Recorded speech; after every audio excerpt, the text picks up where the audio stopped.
Derechos humanos, política, de todo esto vamos a hablar con Pablo Marmorato, que está aquí conmigo, y este es el libro que escribió sobre Graciela Fernández Meijide, una luchadora de los derechos humanos precisamente durante muchos años aquí, Nenuca, la Nenuca. ¿Qué hacía Graciela antes de que ocurriera lo que ocurrió, la desaparición de su hijo y toda esa actividad? Antes que nada, gracias Gustavo por invitarme. Graciela formaba parte de esa burguesía, de esa clase media pujante de la década del 50, de la década del 60, 70, Sí. hasta que ocurrió ese hecho trágico el 23 de octubre de 1976, que se llevaron a su hijo Pablo Sí. de su casa. Era una persona junto con su entonces marido Enrique y bueno, tienen otros dos hijos, Alejandra y Martín. Dos personas que estaban en pleno crecimiento. Graciela era profesora de francés, Sí. tenía su instituto de idiomas que había abierto alrededor de 1972, 1973. Ajá. Pero bueno, ella ya tenía una impronta, un carácter, una personalidad. Vaya a saber, ella tiene a veces el dilema si son cuestiones innatas o también eso se hace, Sí. y sus padres Arístides y Mecha mucho le aportaron en ese sentido para después de ocurrido la tragedia salir a buscarlo y no romperse en el camino, ¿no? Claro. Ahora, de una profesora de francés se convierte en ese camino en una dirigente política importante. Eso en base, digamos, a su resiliencia, Sí. a su búsqueda desenfrenada, porque muchas personas, muchos padres de desaparecidos realmente quedaron en el camino con sus vidas destrozadas. Sí. Graciela ingresa a la PDH, a la Asamblea Permanente por los Derechos Humanos, Sí.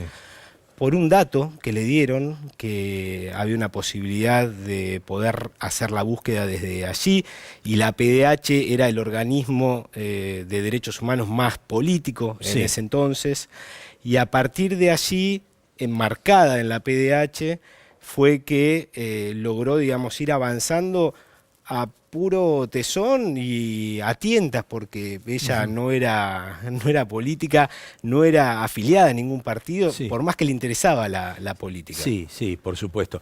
Ahora, ella es una referente de un sector que parecería hoy no está dentro de la política argentina o no tiene peso, que es esa centroizquierda socialista democrática que parece haber desaparecido. ¿Sigue estando, vos lo ves alrededor de ella, que ese pensamiento está ahí? ¿Podría volver a la política argentina? El centroizquierda, recordemos que encontró una expresión clara en la década del 90 en la Argentina, primero con el Frente Grande, Sí. después con lo que fue el Frepaso, con Graciela y Chacho Álvarez como caras visibles Sí. de ese proceso disruptivo para el sistema de partidos políticos. Recordemos que antes dominaba radicalismo, peronismo, y Sí. Graciela en 1995 fue la mujer más votada de la historia argentina hasta ese momento, Ah, mira. con el 45% de los votos, cuando ganó No lo como recordaba. senadora en Claro. Capital Federal. Y bueno, después del fracaso de la Alianza en el 2001, Sí. muchos de esos votantes desencantados, yo fui uno de ellos, Sí. esa expresión de progresismo de centro izquierda, a mi criterio encontró un eco en lo que fue después el kirchnerismo, ¿no? Entonces, en ese sentido, Pero no la veo a Graciela de ninguna manera ahí. no, pero muchos, digamos, ex otros miembros sí, del pero- Frepaso claramente, pero ahí digamos, tomaron ese camino. Claro. No así Graciela. Claro. Vamos a tener que hablar de esto otro día. Muchísimas gracias por estar con nosotros. Muchas gracias a vos, Gustavo. Y nosotros continuamos con mucha más información.